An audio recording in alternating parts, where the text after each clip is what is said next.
study session 3, study session 4. So it's going to be a continuation of our discussion. And today we'll be discussing the last study session. For now, we have about 119 of you available. I want to send a poll to your screen. I want to know how many of you have gone through your study material before coming to class today. So the question will pop up on your screen. I want you to answer it before we proceed.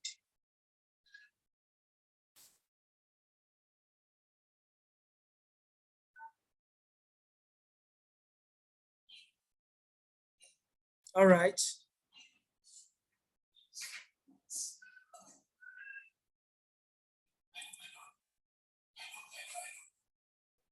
Good. About 42 of you have responded. I'm waiting for others. We have about 140 of you in class presently. So just respond to the question on your screen.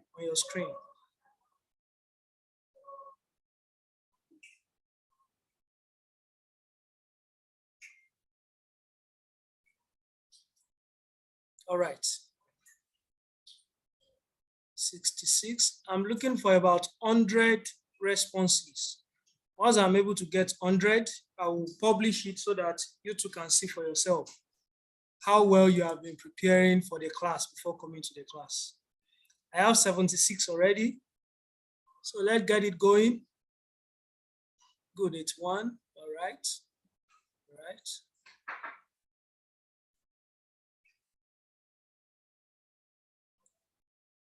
I need about 10 more responses.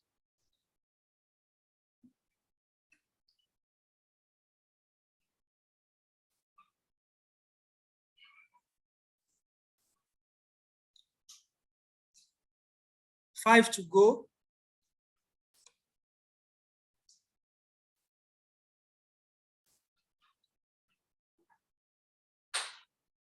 Five more to go.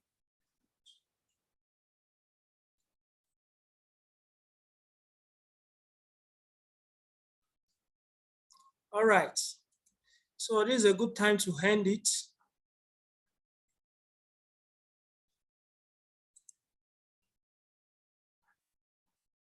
Now, I believe you can see the results presently. About 58 of you are prepared for the class and 45 are not prepared out of 103 participants. Well, it's a good statistics for now. You have done well, and I really commend you for trying your best to prepare for the class. Now, so far, I don't know if any of you have questions on all our discussion so far. Study session 1, study session 2, study session 3. If you have questions, I think we can entertain a few, 1 or 2, before we go to today's discussion.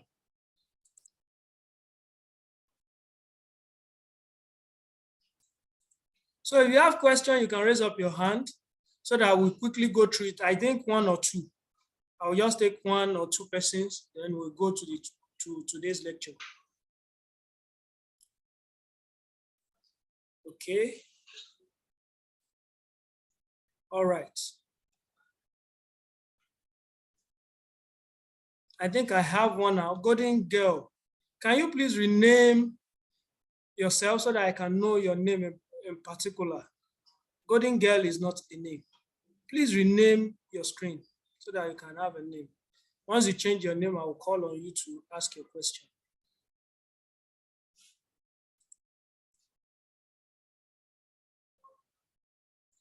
All right, in the absence of no other question, or while waiting for her to rename herself, we'll go to today's discussion. Today, our focus will be on fallacy. I know you might have come across this word fallacy before now. What it is, what is it that comes to your mind when you hear fallacy? Let me give you an example of an instance. Maybe there is a rich man in your area and the man, you know that the man has a share at Dangote Refinery or Dangote Cement.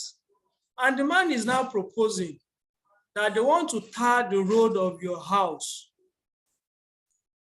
They want to make the pavement, they want to do a concrete work on that road.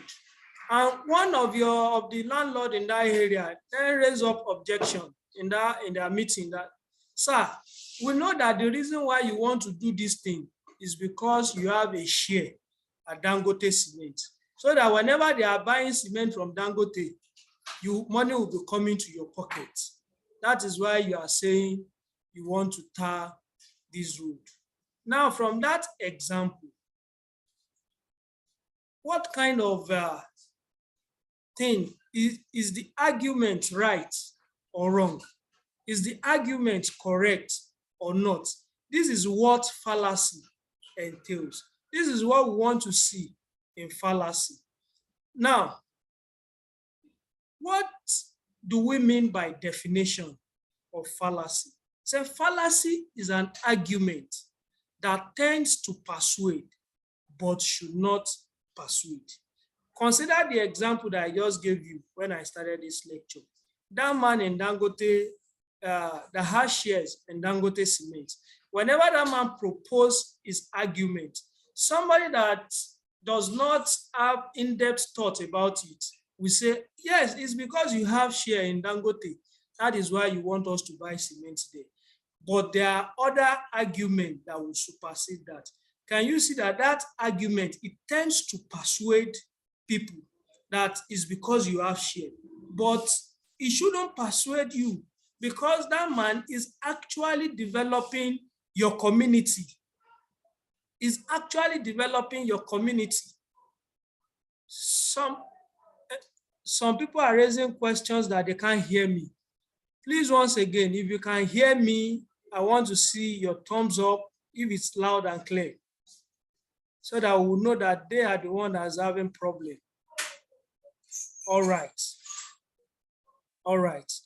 All right. You can lower your hands now. So those that are sending in questions, Salakoru Kayat, I think you should look at your Zoom application. Maybe you might be having a problem there. All right, so you can check your setting and check your network. All right, let's go on. So that is what fallacy means. So fallacy is an error in reasoning that tends to be psychologically persuasive. It is an invalid argument that has the deceptive appearance of being valid. Now, there is no way you talk about fallacy that won't refer to logic. If you recall, when we're discussing about branches of philosophy, if you recall very well, we talk about epistemology, metaphysics, ethics, and logic. Now, that logic side now focus on fallacy that we are discussing now. Now, there is no way you are going to talk about fallacy that you will remove argument. That will now lead us to the next topic of discussion after we have defined fallacy, which is argument. What is argument? That is the question. Now, arguments on a normal day, you will think you are arguing with your colleagues, arguing with your maybe your siblings or your spouse. You know that kind of argument. You are right, I'm right, you are wrong, you are right. Now, what does that word argument actually mean? Now, when we are talking about argument, then you talk about a sentence which must have a premise and a conclusion. What do we mean by a premise? A premise, we can say it must have a beginning, then it must have an end. I hope you understand me now. It must have a premise, it must have a conclusion. Now, after you have gotten that definition of argument, from the screen, you can see an argument is a series of statements called premises, intended to determine the degree of truth of another statement called conclusion. Now, we have valid argument, we have invalid argument. What is a valid argument?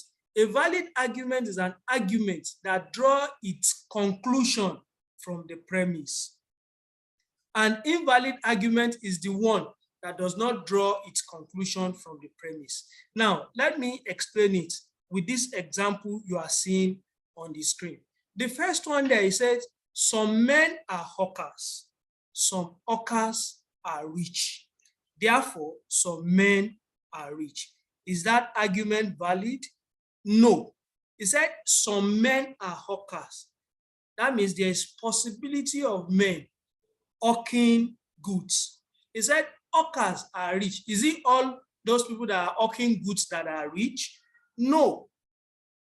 Can you now see the conclusion? It said therefore some men are rich. Is it because they are hawking that makes them rich? I hope you now get that now. Now, let's consider example of a valid argument. It said all Yorubas are humans and all humans are mortal. Therefore, all Yorubas are mortal. Can you see that valid argument? Before you call yourself a Yoruba man, you must first be a human being. That is substantiated. And all human beings, they will die. They are mortal. Therefore, all Yorubas will die. A Yoruba man cannot live forever. Neither can an Hausa man live forever. That is some of the elements of a valid argument. All unmarried men are bachelors. That is true, is a valid argument. I hope you understand how argument works. So it is that this point of view that will now lead us to what fallacy is. All right. Bukola is asking that I take definition of valid and invalid again. Valid arguments are arguments that takes their conclusion from the premise of a statement. And invalid arguments are arguments that do not agree, that their statement, that their conclusion do not agree with the premises or with the premise. I hope you get that one now. Their conclusion do not agree with the premise. The premise, the beginning is saying something, the conclusion, the end is saying another thing. But for a valid argument, what the beginning is saying, then the conclusion is drawing from it and substantiating it. Now, on that note, we are going to go to categories of fallacy. Now, in this category of fallacy, I will quickly list all the ones that we have. Then we explain them with examples. I think that will make it easier for us and faster. So I need your 100% attention so that you can get this very well. Now, how do we come about this category? Now, when your opponent is trying to present an argument, I hope you understand, there are ways that they try to get you involved in accepting that fallacy. Now, the first one, an argument can trick you by distracting your attention away from the weak point of that argument. Just like those people doing magic. You know, the major thing that they do is to distract your attention. They will focus your attention on one thing while they are doing another thing. So by the time they present what they are doing, you know, you will say, wow, that is magic. That is how some fallacy works. They will distract your attention from the main point of argument. Secondly, an argument can appear to be sound because of a counterfeit resemblance to an argument that really is sound. They will present a counterfeit one. And the third one, they can play on your emotion. They will persuade you, thereby confusing you. So on that note, we can draw the three types of this argument that we have. The first one is distraction fallacy. The second one is resemblance fallacy. The third one there is emotion fallacy. And the fourth one is now the combination of emotion and resemblance fallacy.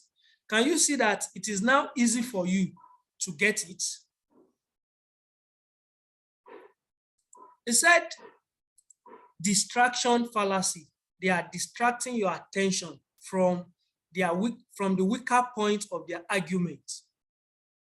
Resemblance fallacy. They are presenting fake as if it is original. Emotion fallacy. They are playing with your emotion just to lure you in accepting what you are not supposed to accept. Emotion and resemblance fallacy. That's the fourth one. Now, under these categories, we now have some subcategories. The first one for distraction fallacy, we have false dilemma, we have slippery slope, and we have straw man. Under resemblance fallacy, we have affirming the consequence, denying the antecedent, fallacy of equivocation, fallacy of begging the question. And under emotion fallacy, we have appeal to force, appeal to pity, and prejudicial language. And the last one, which is emotion and resemblance fallacy, we have appeal to authority and attacking the person. Don't worry, this word may look big as I'm pronouncing them, but the moment we dive into them, you begin to understand them when we present examples to explain them.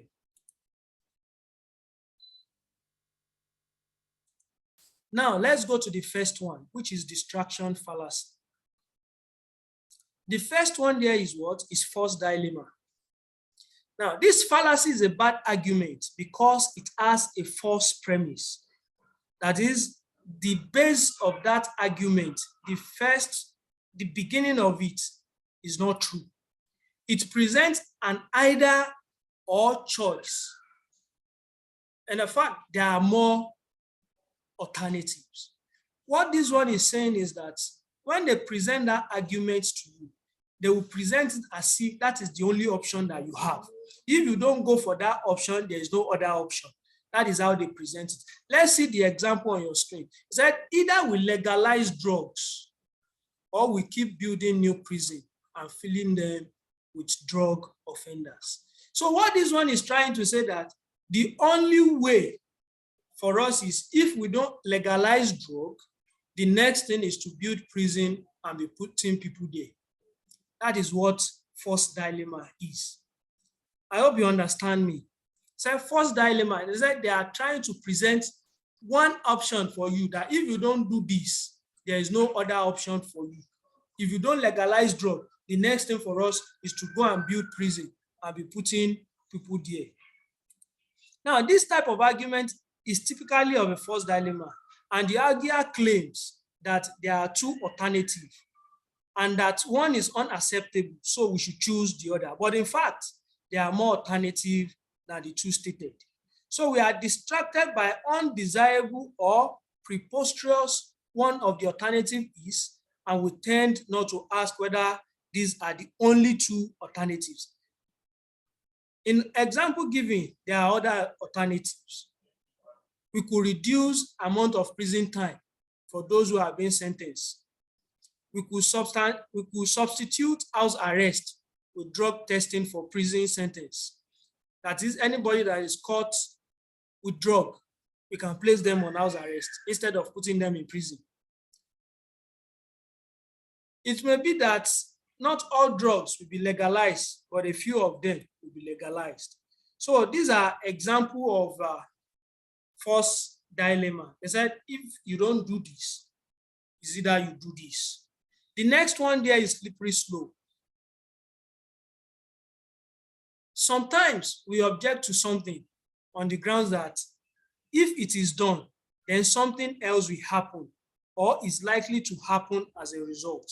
And if so, something else will happen.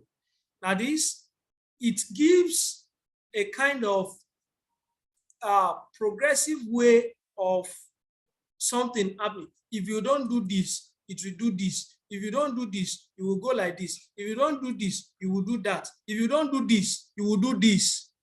I hope you understand me. Now, let's see the example on our screen. It said, now, they make us register handguns. Pretty soon, it will be all guns. Everybody will have gun. If that happens, then they will be in a position to take our guns away. And once they take our guns away, they will use it to equip police station. Can you see how it keeps giving options? Now, let me give you another example so that you will understand. I said, if you don't come to school, you will not succeed. If you don't succeed, you will beg from your friend. If you beg from your friend, they will not give you money. If they don't give you money, you will be frustrated. If you are frustrated, you will die. Can you see how that trend is going? That is typical of slippery slope. Typical of slippery slope. Now, the third one under distraction fallacy is strawman. Strawman fallacy is more complicated than false dilemma or slippery slope, but it also relies on the sleight of hand technique of distraction, trying to distract you. Strawman consists of making your own position appear strong by making the opposing position appear weaker than it is. I hope you get that now. You are making the opposing person, you are making that person's position appear weak, and you are making your own position to appear strong. That is what that one is. Now, let's consider the example that is there. It said, advocate of sex education want to give children license to have sex with no consequences. This is an example of strawman fallacy. It's trying to make the position of those who are advocating for sex education in school weak by saying that the reason why they are advocating for sex education is to give children license to sex with no consequences. Can you see that? He's trying to present his argument as, in order to render the opposing argument useless, he's trying to make his own argument strong. How? He introduced kids into his arguments. The next one is no consequences, that they won't be punished because kids are underage. In law, they call them minor, and you cannot punish minor. I hope you understand me now. So that is what that person is trying to say, making his own argument strong while making his opponent argument weak. Now, let's go to resemblance fallacy. Resemblance fallacy. Now, under resemblance fallacy, we have affirming the consequence, denying the antecedent, fallacy of equivocation, and the last one there is begging the question. Now, what is fallacy of affirming the consequence? Let's consider this example. So if the president does a good job, the economy will remain stable. The economy has remained stable, so the president has done a good job. Now, when you say affirming the consequence, that is, the conclusion of that argument is substantiating what the premise, the beginning of the argument is saying. In the beginning, the premise says the president does, if the president does a good job, the economy will be stable. Now that our economy is now stable, they said the president has done a good job. It is affirming the consequence. And this is actually a fallacy. The president would have done a poor job even though the economy remains stable. Maybe the economy remains stable in spite of mistakes of the president. Maybe because people that have worked before that president came into power, maybe what they have worked for is now the fruit of what they are reaping during the tenure of the new president. Maybe that is why the economy has remained stable. Can you see the fallacy in that argument? Good. Now, let's go to the next one. It said denying the antecedent. Denying the antecedent, what that simply means is that it's denying what the premise is saying. It said, if he denies that he knows her, then he's been cheating on me. He admitted that he knows her, so he has been cheating on me. If he denies that he knows her, then he has been cheating on me. That means a girlfriend is telling his boyfriend that if you deny that you know this girl, then you have been cheating on me. Now the boyfriend has said, okay, I know her. Then the girlfriend still said, yes, you are still cheating on me. You know, that is fallacy of denying the antecedent. So he's denying what the premise is saying. He's not confirming it. That is what denying the antecedents means. Then the next one there is fallacy of equivocation. Fallacy of equivocation. Now, when a word or an expression shifts meaning from one premise to another, it commits fallacy of equivocation. Let's see the example. Insane people shouldn't be punished. Why? Then someone who commits a murder must be insane. So murderers should not be punished. What was the first premise? They said insane people should not be punished. That is the first premise. Now, see what the conclusion, the conclusion said, so murderers should not be punished. That is the conclusion. But it has shifted is based from the first premise, that is insane people should not be punished. It now shifted to the second one that says anybody that kills is insane. I hope you understand how that fallacy works.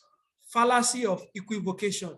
It shifts its premise from one premise to another. They have two premises. Insane people should not be punished. Someone who commits murder is insane. Is now saying a murderer should not be punished. That is fallacy of equivocation. The last one there is begging the question. Fallacy of begging the question. Now, this fallacy of begging the question is so tricky that you have to pay attention in order to get it. We stated at the beginning of this chapter that at the beginning, it said that one of the fallacies we discussed are either invalid or have false premise. Begging the question is a fallacy that could both be valid and have true premise, but still will be a fallacy. Now, let me tell you how to identify fallacy of begging the question. How you identify them is that the conclusion will be reframing the premise. What do I mean? The conclusion will be saying what the premise is saying in another way. I hope you understand it. The conclusion will be saying what the premise is saying in another way. Let's consider this example. It said, whatever is less dense than water will float. That because such objects won't sink in water. Can you see? Whatever is less dense than water will float. Why will it float? Is that because such objects won't sink in water. It's just trying to reconstruct what that first part of the sentence is saying, which is anything that is less dense than water will float. That is how to identify examples of begging the question. It did not actually answer what the premise or the beginning of the sentence is saying. All right. Now, let's move to the next one, which is emotion fallacy. Recall that under emotion fallacy,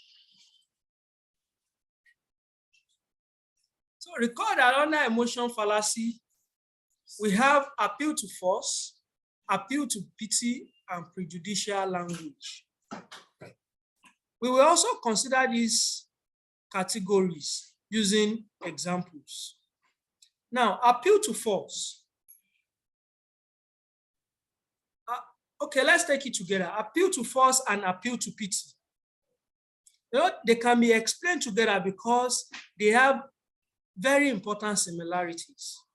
When people get you to agree to something because they will be hurt if you in some way don't agree, that is appeal to pity.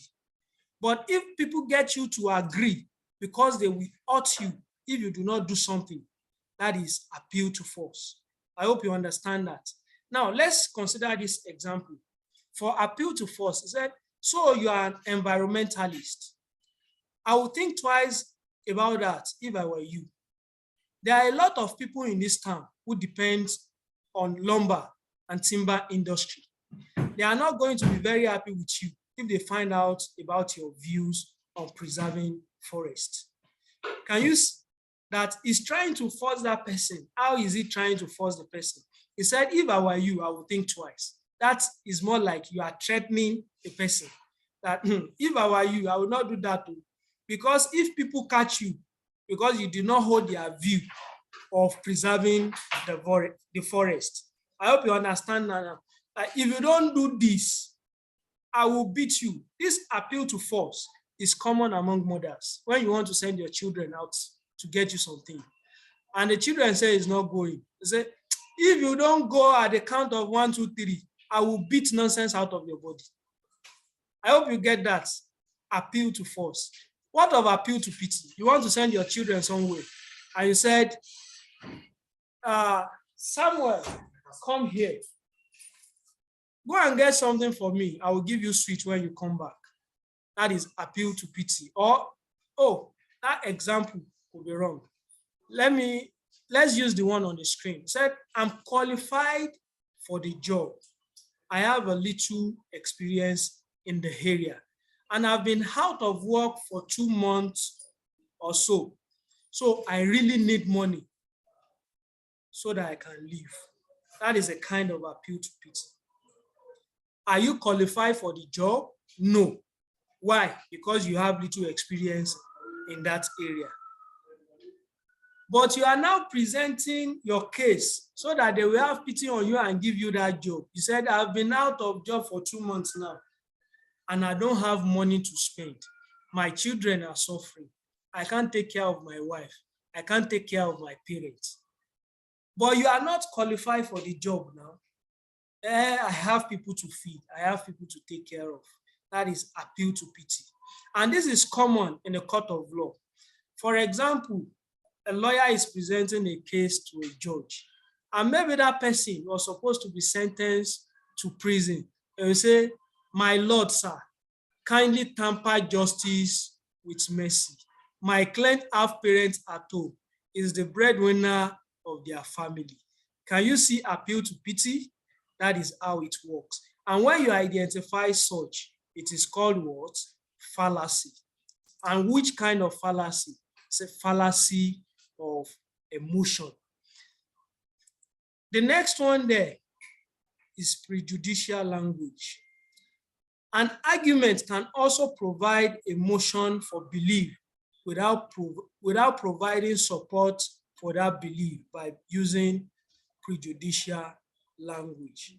Now, let's consider this example.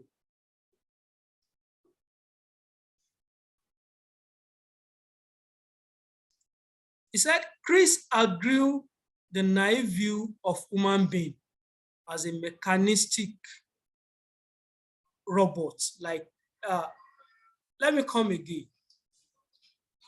Chris outgrew the naive view of human being as mechanistic, robot-like creatures, and came to the more sophisticated view of human beings as autonomous and possessing a will. So what this is trying to say is that Chris has outgrown a view that human beings are mechanistics. Is that they are robots, they are like robots. Because human being has a will. That is what it's trying to say. But this is a prejudicial language because there is no way you can substantiate that robot has a will. And in fact, robot they don't have a will.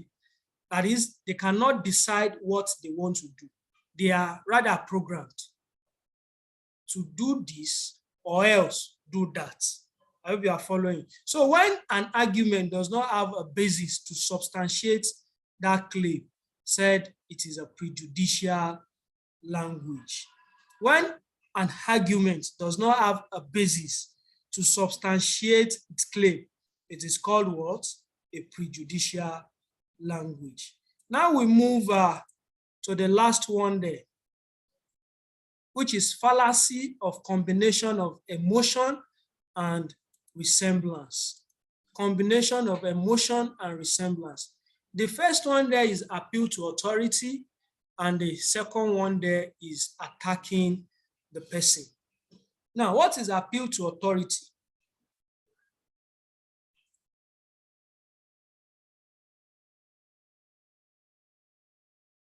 Now, when we often doubt a statement because there is something wrong with the person who makes it, or give additional credit to a statement because of the person that is saying such words.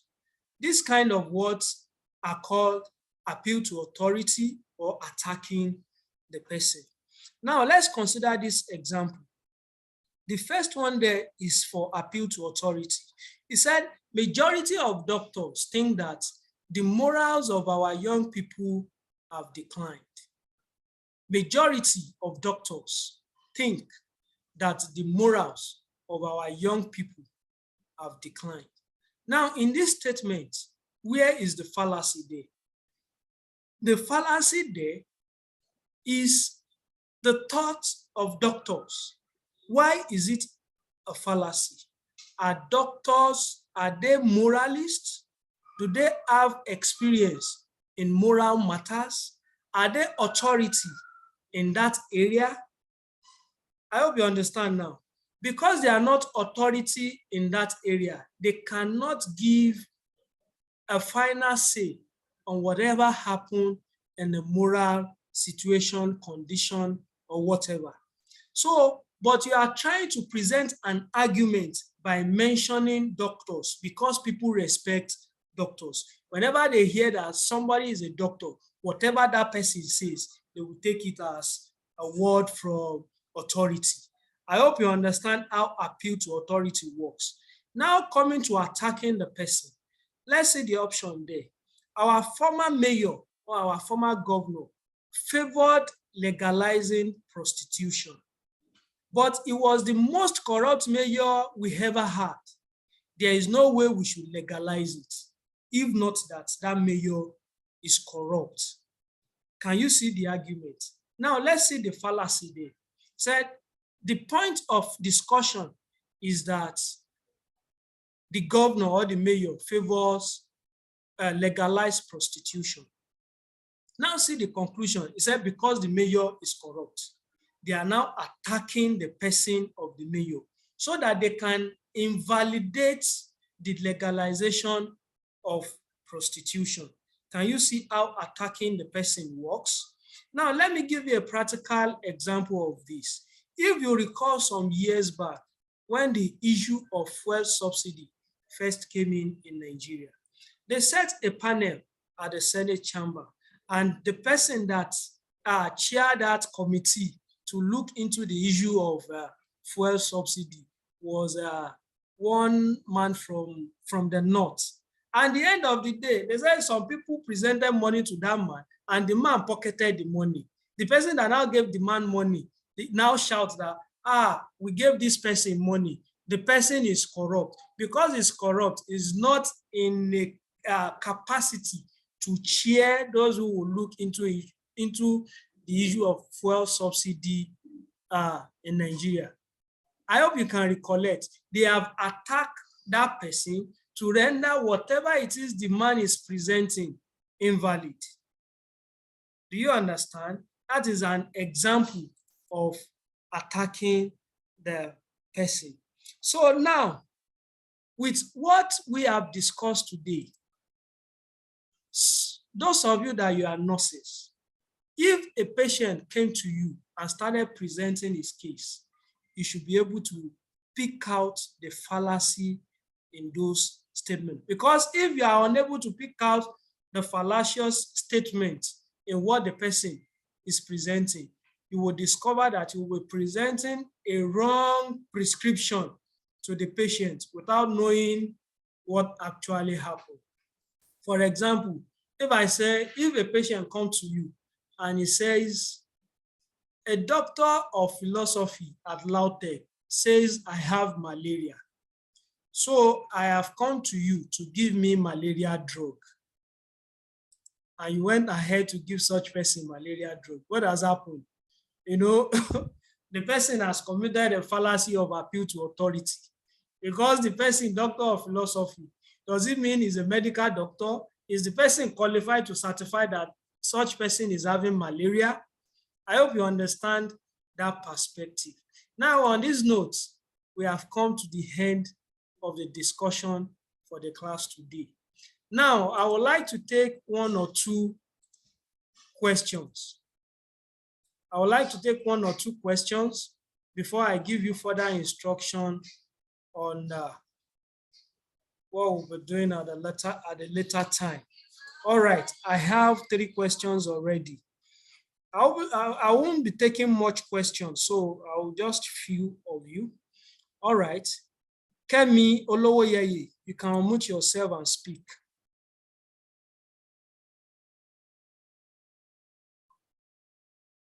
Okay, your audio is gone. Chris Eunice, you can unmute yourself and speak. All right, good afternoon, sir. Good afternoon. Thank you for that very precise lecture. My question is on appeal to pity, the example under appeal to pity. Okay. So I want to know, under the example that was given there is, I am qualified for the job. Yes. So I want to know, is it I am qualified or I am not qualified for the job? Is I am qualified. The idea is the person is trying to present an invalid argument. If you recall the definition of fallacy, they said they are trying to be persuasive. What should not be psychologically persuasive? I'm trying to present myself to you to employ me, though I'm not qualified for the job. But in order for you to give me the job, I'm now telling you that I have a parent to take care. I have a children that is sick in the hospital. So I'm presenting myself so that you will pity me and give me the job. That is appeal to pity. I hope you understand. All right, yes, sir. Thank you very much. All right. Rukayat Salau Omodolapo, you can unmute yourself and speak. Good afternoon, sir. Thank you so much for the lecture, sir. So my question is on the prejudicial language. I didn't get that explanation very well, sir. Okay. Thank you, sir. Prejudicial language is that when somebody is trying to present an argument, but there is no basis for that argument. It could not substantiate what the person is actually arguing about. For example, when you are arguing with your friend now, but you are asking for reason, but your friend is unable to provide reason why he's saying what.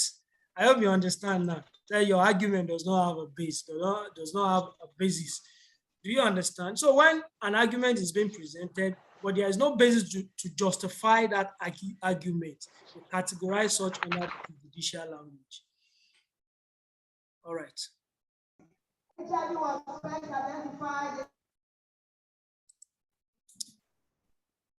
Okay, Mary, you can unmute yourself and speak.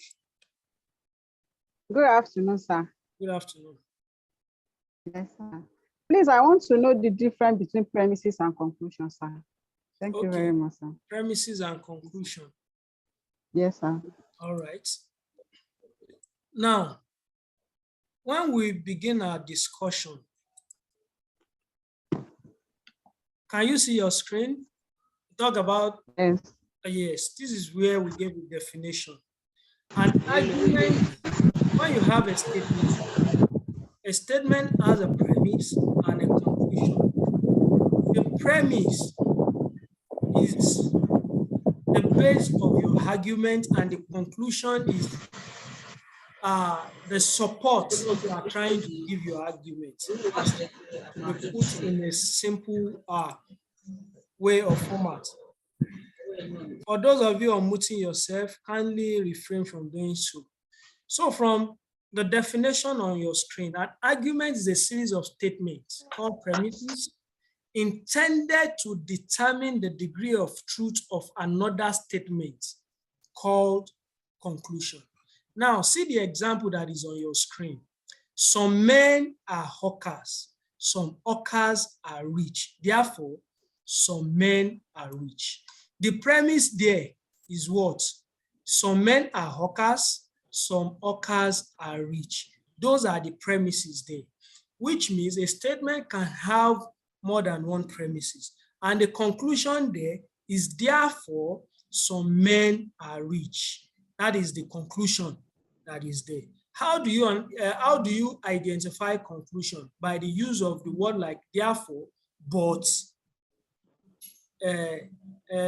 else, and some conjunction like that. I hope you understand me. That is how to identify them. All right. Rachel, you can unmute yourself and speak. Good afternoon, sir. Good afternoon. Thank you, sir. Thank you, sir, for the lecture, sir. I joined the lecture late. Please, I will appreciate if you can share if you can give us the audio, sir, as usual. God bless you, sir. All right. I'll be able to go through. The video will be available on the LMS. So if you should check your LMS in some hours' time, it will be available there. So you can watch it there. Oloko Iyanu, you can unmute yourself and speak. Okay, sir.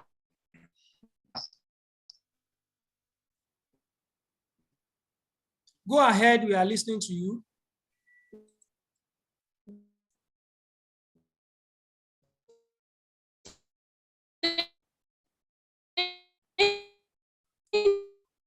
I think your network is not so good. Maybe you should look for a better network and reach us later.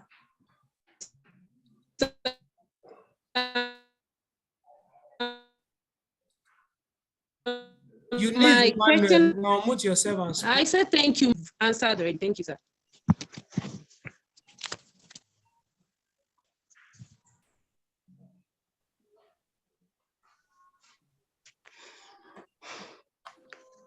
Good afternoon, sir. Good afternoon. My question.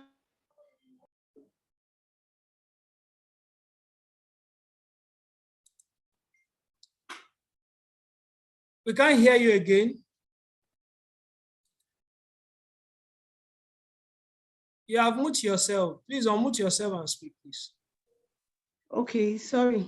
All right. Under the category of fallacy, you talked of resemblance fallacy, which have affirming the consequently, denying the antecedent, and then equivocation. Can you expatiate more on equivocation? On equivocation. Now, the idea about equivocation is you are shifting the conclusion from one premise to another premise. You are not actually giving the conclusion a base. That is how it works. Now, see the example that is there. Say, insane people should not be punished. I hope you understand me now. Everybody agree that anybody that is insane should not be punished.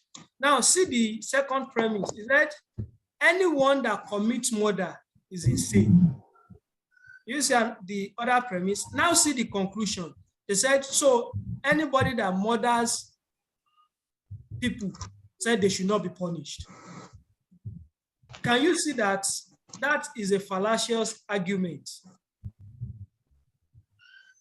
Because it has shifted the base from one premise to another.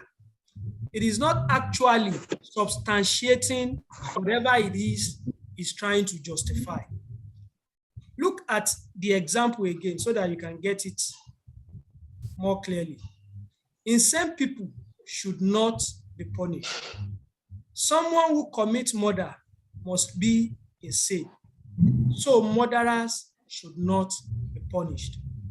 I hope you understand that now. Yes, sir. All right.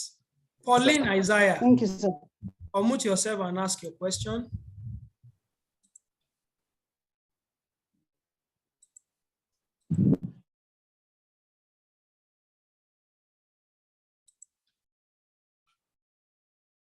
Eunice Mojib Akoni, unmute yourself and ask your question. Thank you very much, sir. I want you to throw more light on prejudicial language. Prejudicial language. I think I've explained this before. So when your argument does not have a basis, you are saying something, but you cannot substantiate it. That is what prejudicial language is all about. For those of you sending the matric number, please desist from sending such to the comments. It's not actually necessary. It's not necessary. All right. Omowumi Eunice, unmute yourself and speak. Good afternoon, sir. Good afternoon. Good afternoon. Thank you for the lecture, sir. Yeah. Please, my question is that I want you to give one explanation, especially concerning the definition of invalid and valid argument. Okay. The invalid and valid argument. When we say valid argument, what we mean is that the conclusion is drawn from the premise. Simply put, the conclusion of the matter is finding its base from the beginning of the sentence. Example that was given, all Yorubas are human and all humans are mortal. That is the premise. Now see the conclusion. Therefore, all Yorubas are mortal because everybody will die. That is a valid argument. An invalid argument is what you are trying to substantiate cannot be picked from the premise. Simply put, the premise in the first instance is actually wrong. When you reason it, you see that the premise is wrong. So a wrong premise cannot give you a right conclusion. Once the premise is wrong, that argument is invalid already. That is the idea behind valid and invalid argument. I'll be taking one more question before I stop taking questions. Pearl, you are supposed to use your full name. Okay, if you are Pearl, you can unmute yourself and speak now. Okay.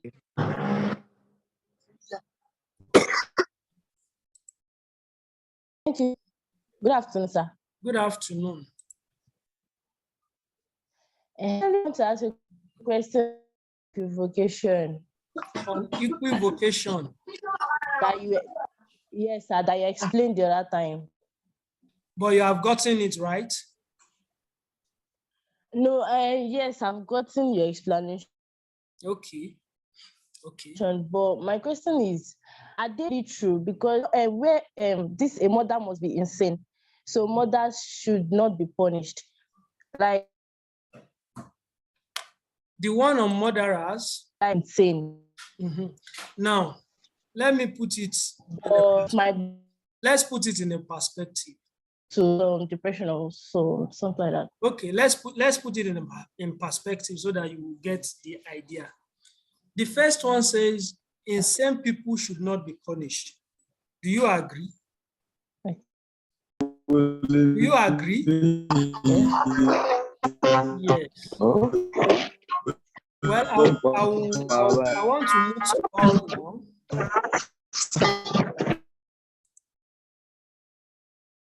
All right. Say insane people should not be punished. Someone who commits murder is insane. So murderers should not be punished. This is fallacy of equivocation because now see, are you looking at your screen? See murderers here. See murderers here. That is in one premise. See punished here. See punished here. That is in another premise. I hope you understand now. This conclusion is not based on one premise. And as it is going, this commits a fallacy of equivocation because it is shifting its conclusion from one premise to another premise. And that makes this conclusion to be wrong because anybody that commits murder must be punished. I hope you understand now. So you can now see, because people that commit murder are insane, and those who are insane should not be punished. Because of that, murderers should not be punished. It's a fallacy of equivocation. So on that note, we have come to the end of the class. But before we go, listen to this instruction very attentively. An assignment has been given to you and a quiz has been uploaded. They will be available as at now. They should be available. That assignment, after you have attempted it, you are going to assess your colleagues' work too. You are the one that will mark for your colleagues. Now listen, at the end of your submission, you will have about, for example, that assignment will be available for 2 weeks. Immediately after that 2 weeks, you are supposed to visit your LMS back the 3rd week. That 3rd week, you will have been assigned work, at least 5 of your colleagues' work to assess. Now listen to this very important information. If you do not assess your colleagues' work, you will not have mark for your own assignment that you have submitted. So you must make sure that you assess your colleagues' work. And the process by which you are going to do that assignment is already on the LMS. Just follow through. You will see the assignment. You will do it inside a Word document, which will be converted to PDF document, and you are going to upload that PDF document. After 2 weeks, you check back. You will have been assigned work of your colleagues, which you have 1 week to assess. Immediately you are done with that, you will be graded and your scores will be shown to you. Now, before the end of this class, I want to send a poll for you. So please, I want you to respond to that poll. Yeah, the poll is on your screen now. And I want your response. I have about 298 participants in class now. So.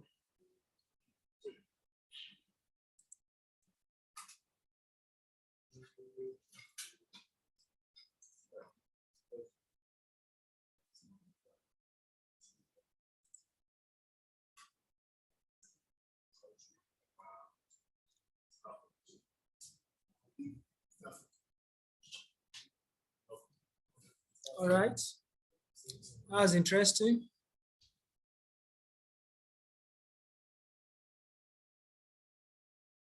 I think we have 50 more persons to go. All right.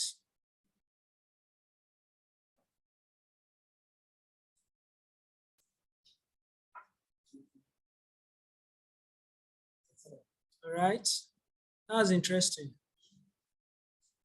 All right.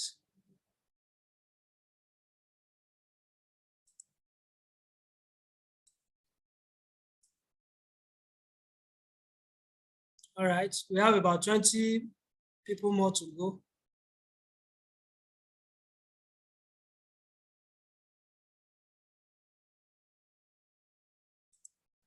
All right. Thank you for your participation in the pool. If, okay, I want to share the results.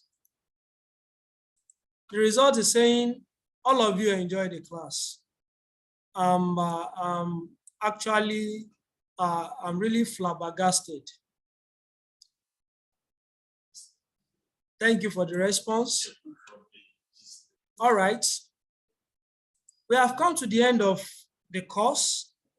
If there is any other information for you, I will surely keep you posted. And concerning the attendance will be picked from the LMS. What that means is that you inform your colleagues if they are unable to attend the online facilitation, is no problem. They should just make sure that they watch the video that has been uploaded on the LMS, and they make sure that they attempt the quiz that is available on the LMS. If you have done that, the issue of attendance will be taken care of. And before you attempt the examination, when you come for the examination, list of those who are qualified to take the examination will be sent to your group so that you will know if you will participate in the exam. And if your name is not there and you eventually go ahead to participate in that exam, what that means is that you will not have results. On that note, I wish you all the best in your endeavors. Thank you. See you when you come for face-to-face facilitation.